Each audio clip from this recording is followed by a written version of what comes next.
బ్రాహ్మణులకు శుభవార్త. Hindu prize services in USA. విదేశాలలో ఉద్యోగ అన్వేషణ చేయాలనుకున్న ఔత్సాహికులకై అభ్యర్థుల నుండి దరఖాస్తులు కోరుతుంది. సంప్రదించవలసిన వాట్సాప్ నంబర్ 9866615399. నమస్తే, వెల్కమ్ టు అవర్ ఛానల్. నేను పద్మిని. ప్రస్తుతం మనతో పాటు ప్రముఖ ఆధ్యాత్మికవేత్త, వాస్తు జ్యోతిష పండితులు KSR గారు మనతో పాటు ఉన్నారు. మాట్లాడదాం. సార్ నమస్తే. సార్ జాతకాలు అంటే కరెక్ట్ డేట్ ఆఫ్ బర్త్ అనేది అందరికి ఉండొచ్చు, ఉండకపోవచ్చు. ఉండని వాళ్ళు చాలా మంది ఉన్నారు ఇప్పటికీ కూడా. అంటే ఇప్పుడు ఈ జనరేషన్ లో పుట్టే వాళ్ళు అయితే వాళ్ళు నోట్ చేసేసుకుంటున్నారు. వాళ్ళు నోట్ చేయడం అసలు డాక్టర్సే రాసేస్తున్నారు, ట్యాగ్ వేస్తున్నారు, ఎగ్జాక్ట్ టైం కూడా రాసేస్తున్నారు. చెప్పాలంటే కనుక కొన్ని కోట్ల సిజరీన్ అవసరమైనప్పుడు వాళ్ళే ఈ నక్షత్రాలు మంచివని కూడా చెప్పి చేస్తున్న వాళ్ళని కూడా చూశారు doctors. Right. So beautiful. So ఆ రకంగా అవేర్నెస్ అయితే బాగా పెరిగింది. బ్యూటిఫుల్ అలా పెరగాలి. ఎందుకంటే ఒక పర్ఫెక్ట్ టైం కనుక ఉంటే, డేట్ ఆఫ్ బర్త్ అనేది పర్ఫెక్ట్ గా ఉంటే, ఎనాలిసిస్ జ్యోతిష పరంగా ఎనాలిసిస్ పర్ఫెక్ట్ గా వచ్చింది. ఆ సైన్స్ వాళ్ళు ఈ సైన్స్ దీన్ని కూడా సైన్స్ అని నమ్మటం అది కదా విఘ్నత అంటే. అదే కదా. ఇది లేదు, అది లేదు, అదే కదా. గ్రహణం నాడు నేను అన్నం తింటా అంటే తిను, తర్వాత సున్నం పెడుతుంది కొన్నాళ్ళ తర్వాత. సరే, వాట్ ఎవర్ ఇట్ ఈస్.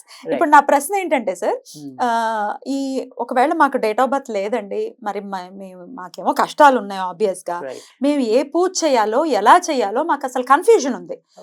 ఎవరికి చేస్తే సెట్ అవుతుందో తెలియట్లేదు, అండ్ మైండ్ కూడా యాక్సెప్ట్ చేయదు. ఇప్పుడు చాలా మంది కామన్ గా చెప్పేస్తుంటారు, నీకు వృత్తిపరమైన సమస్యలు ఉన్నాయి కదా, ఇక శని భగవానుడు. అలా కాదు కదా, చాలా రోల్స్ ప్లే చేస్తాయి. కుజుడు కూడా అయ్యి ఉండొచ్చు. సో అసలు జాతకమే లేదు అనే వాళ్ళకి గ్రహాలు యోగించాలి అంటే గనక ఎటువంటి పరిహారం ఉంది సార్? అంటే ఇక్కడ అదే చెప్తుంది, ఇక్కడ సమస్య బట్టి మనం ఏదైనా పరిష్కారం అనేది, లేదా పలానా గ్రహం బట్టి అది ఉంటుందని కానీ చెప్పడం అయితే ఈజీ ఉంటుంది. సో అన్నిటికీ ఒకటేగా చెప్పడం అంటే కొద్దిగా కష్టం ఉంటుంది. ఎందుకంటే ఇప్పుడు మీది డబ్బు సమస్య కాదు, వేరే సమస్య అనుకుంటాం. అంటే పెళ్ళైంది, చక్కగా అన్యోన్యత ఉంది, సంతానం లేదనుకుంటాం, అది వేరే గ్రహం వల్ల కూడుతుంది.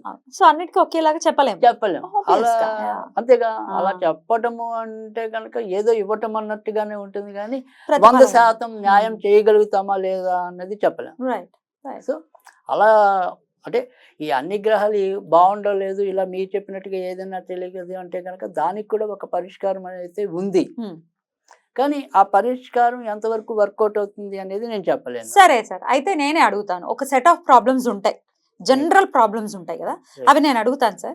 ఈ సమస్యలు ఎదుర్కొంటున్నారు, మీకు జాతకం లేదు, ఈ సమస్య ఎక్కువగా ఎదుర్కొంటున్నారు, ఏం చెయ్యాలి? అట్లా ఒక 4-5 ప్రశ్నలు నేను అడుగుతాను. తప్పకుండా దానికి తగ్గట్టుగా చెప్పండి. సో ప్రధానమైన మెయిన్ హీరో ఏంటి అంటే ఆర్థిక పరమైన ఇబ్బందులు, ఆర్థిక స్థిరత్వం లేకపోవడం, ఇదే అసలు మేజర్ రోల్ ని ప్లే చేస్తుంది. ఇది ఏ గ్రహం రీత్యా వచ్చినా నిలవకపోవడం, ఇలా మన దగ్గర ఎక్కువ మంది బాధపడే సమస్యలు అది ప్రధానమైనది. సో ఇది ఖచ్చితంగా బాగుంటలేదు అంటే కనుక ఇక్కడ వ్యక్తిగత జాతకాలు చూసినప్పుడు అవి తెలియని వాళ్ళ కోసం ఇప్పుడు మనం చెప్తున్నాం. ఈ తెలియని వాళ్ళు కూడా వేరేగా వచ్చి స్వయంగా వచ్చి చూపించుకున్నప్పుడు అది ఆటోమేటిక్. కానీ ఇప్పుడు ఇవాళ మనం మాట్లాడుకుంది ఎస్పెషల్ ఏంటంటే ఎక్కువ శాతం వాళ్ళకి ఏ గ్రహాల వల్ల ఇలా జరగచ్చు, ఏది చేస్తే వాళ్ళకి మంచి అవుతుంది, ఈ ఆర్థిక బాధలు తగ్గుతాయి, ఇలాంటివి ప్రస్తుతం ఇవాళ మనం మాట్లాడుకుందాం. ఎగ్జాక్ట్లీ. సో అలా మాట్లాడుకోవడానికి ఏంటంటే ఇక్కడ సాధారణంగా వీళ్ళకి డబ్బు విషయంలో ఇబ్బందులు తరచూ వస్తున్నాయి అంటే కనుక వీళ్ళకి ఖచ్చితంగా గురుబలం తక్కువగా ఉన్నట్టు. సో అందుకని ఖచ్చితంగా గురువుకి సంబంధించిన రెమెడీ చేసుకోవాలి. సో అది ఏ విధంగా చేసుకోవాలి అంటే కనుక మనకి ఏదైనా సరే ఇంట్లో దత్తాత్రేయుడు ఫోటో కనుక ఉంటే 21 పసుపు కొమ్ములతో మాల వేయాలి. ఈ 21 పసుపు కొమ్మల మాలని 21 రోజులు ఉంచేయాలి. 21 రోజులు అయిపోయాక ఏదైనా సరే శివాలయంలో చెట్టుకి కట్టేయాలి. అది తర్వాత విడిగా ఒక పసుపు వస్త్రాన్ని తీసుకుని అందులో కొద్దిగా బియ్యం, తర్వాత ఒక 3 పసుపు కొమ్ములు, తర్వాత పగడం పూసలు అని చెప్పి మనకి ఈ ఫ్యాన్సీ షాపుల్లో దొరుకుతాయి, అలాంటి ఒక 6 పగడం పూసలు, తర్వాత ఒక 7 ముత్యం పూసలు, ఇవన్నీ కలిపి ఒక పొట్లంలాగా కట్టి మీరు ఎక్కువగా డబ్బు ఎక్కడ పెట్టుకుంటారో అక్కడ పెట్టండి. ఒకవేళ డబ్బు పెట్టుకుని ప్రత్యేకంగా మాకంటూ ఏమీ లేదు అంటే కనుక లక్ష్మీదేవి దగ్గర పటం పెట్టండి. ఖచ్చితంగా ఆర్థికంగా నెమ్మదిగా మీకు పురోభివృద్ధి వస్తుంది. బ్యూటిఫుల్. ఇది ఆర్థిక పరానికి సంబంధించి. రైట్. ఇక వివాహాలు అవ్వట్లేదండి, బోల్డ్ అంతా జాప్యం జరుగుతోంది మా అబ్బాయికి కానీ అమ్మాయికి కానీ, ఎందుకు? ఇక్కడ వివాహం జరగకపోవటం అంటే కనుక ఇక్కడ మనకి 2 అంటే ప్రధానంగా మగాళ్ళకి వివాహం అవ్వట్లేదు అంటే కనుక శుక్రుడి యొక్క అనుగ్రహం తక్కువగా ఉన్నట్టు, ఆడవాళ్ళకి వివాహం కావట్లేదు అంటే కనుక కుజుడు అనుగ్రహం తక్కువగా ఉన్నట్టు. సో ఇక్కడ కుజుడు శుక్రుడు ఇద్దరి అనుగ్రహం ఒకలా లభించాలంటే అటు కుజుడికి వేరుగా ఇటు శుక్రుడికి వేరుగా కాకుండా ఈ కుజ శుక్రుడు ఇద్దరి యొక్క కాంబినేషన్లో కనుక మనం వారాహి దేవుని కనుక పూజిస్తే ఖచ్చితంగా వాళ్ళకి ప్రయోజనం రావటం అనేది ఉంటుంది. తర్వాత రెండోది ఏంటంటే ఎవరైనా సరే ఆడవాళ్ళు మగవాళ్ళు పెళ్ళిళ్ళు కాకుండా మగవాళ్ళు అయితే కనుక ఖచ్చితంగా కొన్నాళ్ళ పాటు ఉత్తరంలో పడమరలో తలపెట్టి ఉత్తరాన్ని అదే పడమరలో తలపెట్టి తూర్పుని చూస్తూ లేవాలి. అలా మరి తూర్పుకి కాళ్ళు పెట్టచ్చా అండి? పెట్టకూడదు అది ఒక దర్శనం పర్వాలేదు మనకి. సో పడమరలో కొన్నాళ్ళు తలపెట్టి ఇటు తూర్పుని చూస్తూ లేవటం. ఆడవాళ్ళు అయితే కనుక దక్షిణంలో తలపెట్టి ఉత్తరాన్ని చూస్తూ అలా కొన్ని రోజులు చేసినట్టయితే కనుక సంబంధాలు ఖచ్చితంగా మనకి అనుకూలకంగా రావటం అనేది అయితే ఉంటుంది.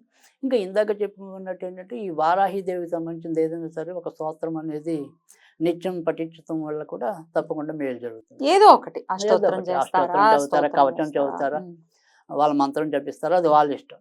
సో వారాహిదేవిని పూజించండి, ఖచ్చితంగా మేలు జరుగుతుంది. Right sir. వివాహం అయిన తర్వాత వచ్చేటటువంటి మేజర్ సమస్య రకరకాల ఇబ్బందుల రీత్యా సంతానం విషయంలో ఇబ్బందులు పడుతున్నారు. సరైన సంతానం కలగట్లేదు. ఇట్లా సంతానం జాప్యం ఉన్నప్పుడు మరి ఏం చేయాలి? రైట్. సో సంతాన జాప్యత ఉంది అన్న కూడా రెండు రకాల గ్రహాలు, ఒకటి కుజుడు సరిగ్గా లేకపోయినా, ఒకటి సంతానం వచ్చిన నిలవకపోవటం, అవి ప్రాబ్లమ్స్ ఎక్కువ ఉంటాయి. తర్వాత గురుడు అసలు మామూలుగా జనరల్గా సంతాన కారకుడు ఎవరికైనా కూడా గురుడు అవుతాడు.